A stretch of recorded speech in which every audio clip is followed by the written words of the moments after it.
Patay ang sangginang sa Caloocan matapos saksakin ng kanyang mister dahil umano sa selos. May live report si Marisol Abdurman. Marisol?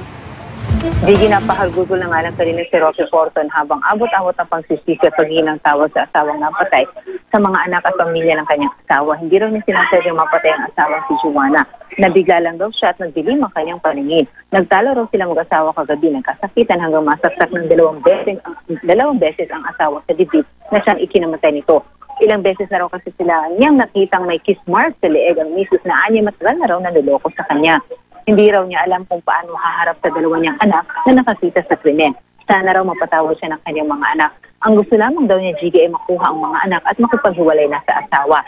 Ayon sa kapitbahay ng mga biktima na si Bernadette Cordova, madalas na raw maikwento ni Rocky na nag-aaway silang mag-asawa dahil sa selos. At kagabi nga, nakasalubong niya ang suspect na duguan at sinabi pa raw mismo sa kanya na tingnan ang kanyang asawa sa taas na baka buhay pa raw ito.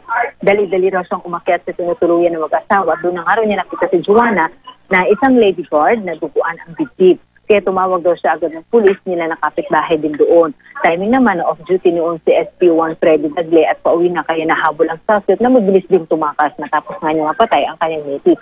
Nakalayo na nga raw ito pero nahabol pa rin niya. Hanggang sa ito ay maaresto at agad na over sa Caloocan Police Headquarters kagabi.